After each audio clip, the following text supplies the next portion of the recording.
We continue our conversations with candidates running for governor of the great state of New Jersey with Congressman Josh Gottheimer, a Democrat from Bergen County. Good to see you, Congressman. Hey, Steve, good to see you. Thanks for doing this. You got this. We're taping this on the 28th of January.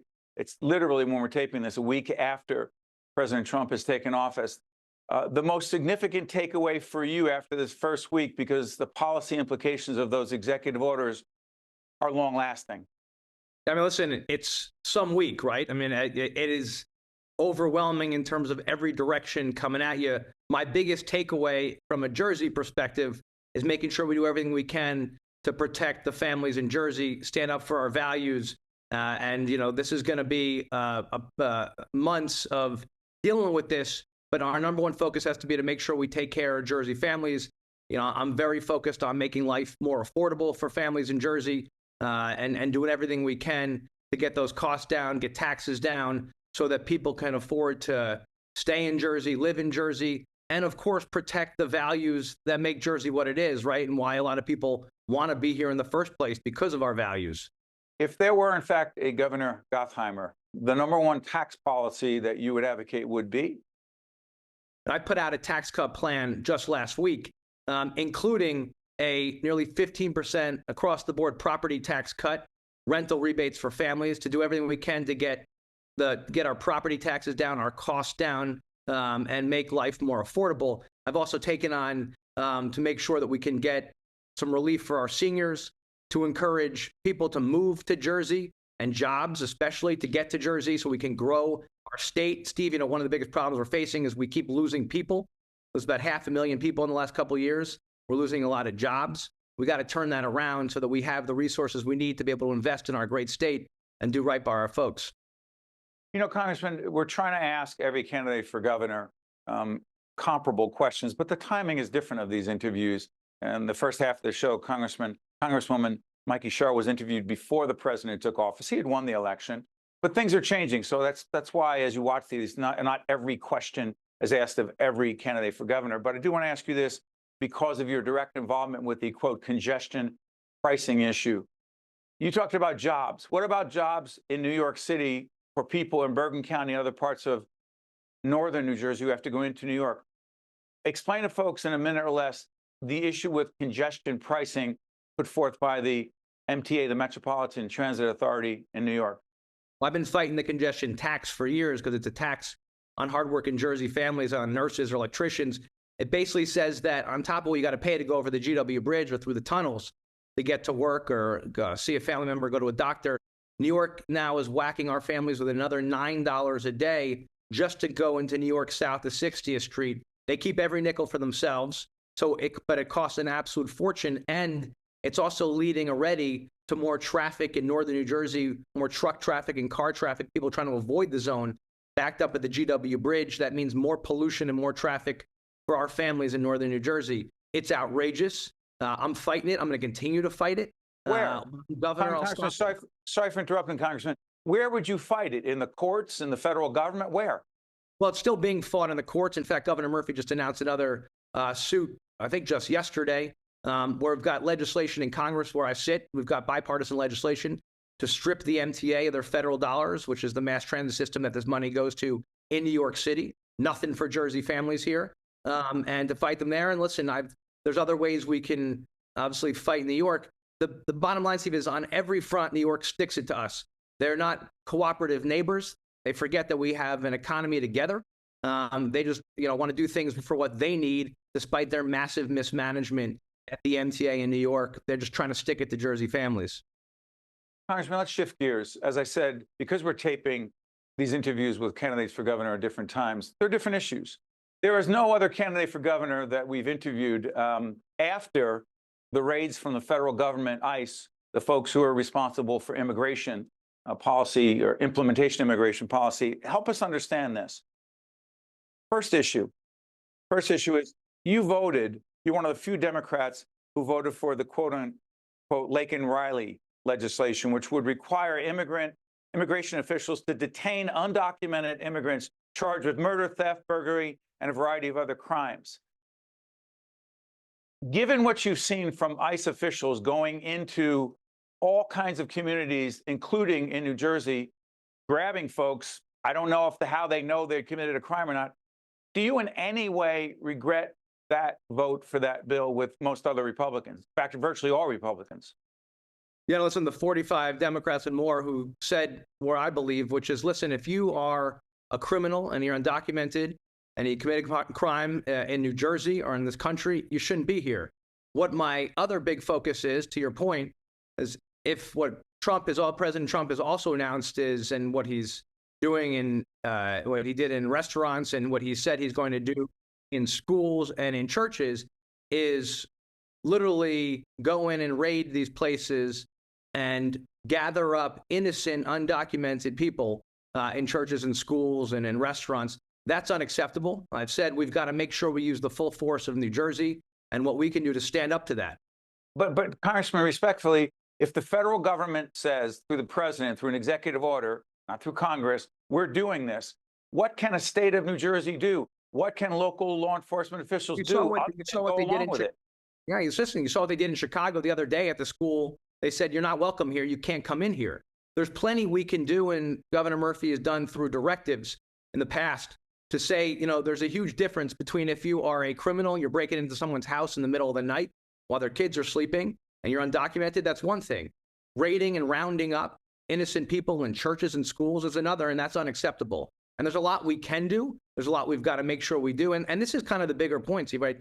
We're going to have to make sure when this administration messes with Jersey families and tries to use their power to do so, when we stand up to them when it makes sense and make sure we protect our values. If there's other things they want to sit down and talk about, like doing everything we can to reinstitute the SALT deduction and get taxes down for tax deduction. You think you've been fighting this for years?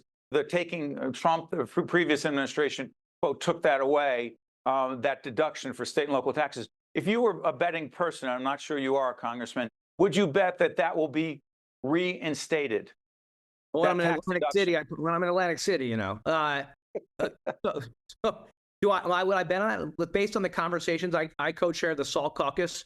We've now passed it 4 times out of the House. The moocher red states in the Senate have blocked restoring SALT and getting taxes down for Jersey families now every single time.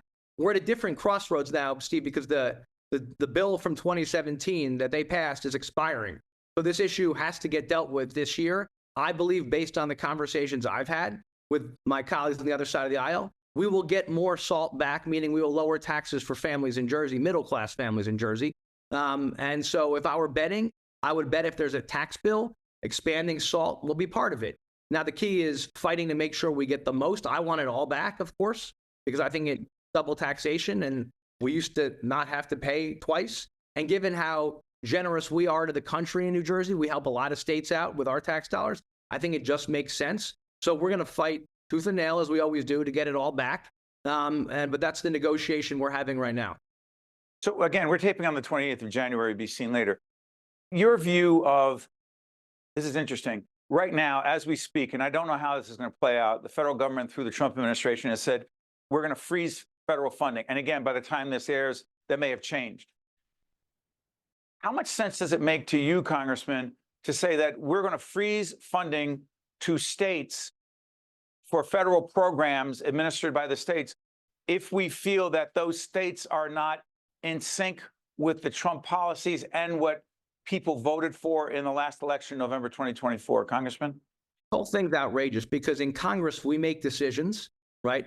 For instance, to make sure that there's resources for our communities, for law enforcement, for firefighters, right? For food for children, for cancer research. And to just blanket, which is what the president just did, blanket freeze all spending of decisions we've made in government to support these, of course, critical issues for our states and critical investments makes zero sense. You don't just say we're going to do blanket across the board thing. You got to be smart about policies. Listen, if there are things they disagree with, they can raise them with us. And that's why we have a budget process and they can fight them, right? And we can have this debate. But just to decide, hey, I know you guys made a decision to take care of law enforcement or invest in firefighters or cancer research, and we're just going to freeze it. That makes zero sense. And obviously, we're going to be fighting that as we started to last night. Congressman, I think we got about 2 minutes left. The graphic will come up, Democracy in Danger. For the last couple of years, we've been doing programming talking about our representative democracy being in danger for a variety of reasons. To what degree do you believe in a second Trump administration we're in greater danger of preserving our representative democracy? Well, I think it doesn't help when you actually take the Proud Boys and Oath Keepers and other people who on January 6th took flagpoles and beat law enforcement, beat cops, 140 of them, and then say you can go free. It doesn't send the signal that I think we should as a country. But listen, I think we live in the greatest country in the world. I'm a huge optimist. And I know that if we work together and stand together, and I co-chair and have for years and leading now, helping lead now the Problem Solvers Caucus. It's Democrats and Republicans actually getting stuff done. We've gotten some of the toughest stuff done that people said we couldn't. Common sense gun safety legislation, the infrastructure bill, which I helped write and negotiate, which is building the Gateway train tunnel and helping fix our roads and bridges, an expansion of the child tax credit to make childcare more affordable, things in ways that people said were impossible to work together and get done. So I'm going to continue to work with folks to get anything done if it's good for Jersey and lives up to our values. I'm going to remain optimistic and then fight, where we need to, as we just talked about. I think that's got to be the right approach. We live in this great democracy, but our enemies win when they successfully divide us up. We can't let them. We got to stand together. And as a Democratic Party, we have to make sure, Stephen, this is really important, that we remind people that we are fighting to make their lives more affordable, to get taxes down, whether that's child care, health care issues that they're struggling with, the second highest health care cost in the country here in Jersey, with food, utility bills, all these things. We got to make sure we do everything we can to get costs down, get our taxes down, and make life more affordable for our families. That's the key message, because we fight for those hardworking people, and that's going to make sure that our voters remember when they go to the booth, not just this November, but going forward. We're the party of actually fighting for working families. There is, in fact, a primary in June. There will be one Democratic nominee. There will be one Republican nominee. There will be election for governor in November of 2025, one of only two in the United States, New Jersey and Virginia. This has been Congressman Josh Gottheimer, a Democrat from northern New Jersey, Bergen County. Congressman, we thank you so much for joining us. Thanks for having me. It's great to be here. You got it. I'm Steve Adubato. That's the congressman. Candidates for governor. We'll keep bringing them to you. See you next time. State of Affairs with Steve Adubato is a production of the Caucus Educational Corporation. Funding has been provided by RWJ Barnabas Health. Let's be healthy together. The Turrell Fund, a foundation serving children. Kane University. Eastern Atlantic States Regional Council of Carpenters. Horizon Blue Cross Blue Shield of New Jersey. Operating Engineers, Local 825. The New Jersey Education Association. IBEW Local 102. New Brunswick Development Corporation. And by these public-spirited organizations, individuals, and associations committed to informing New Jersey citizens about the important issues facing the Garden State. Promotional support provided by NJ.com and by Insider NJ. I'm very grateful that I'm still here. That's me and my donor when we went to celebrate our first anniversary. With a new kidney, I have strength. They gave me a new lease on life. I'm still going everywhere and exploring new places. Nobody thought I was going to be here. Nobody. And I look forward to getting older with my wife. That's possible now. We're transforming lives through innovative kidney treatments, living donor programs, and world-renowned care at 2 of New Jersey's premier hospitals. They gave me my normal life back. It's a blessing. RWJ Barnabas Health. Let's be healthy together.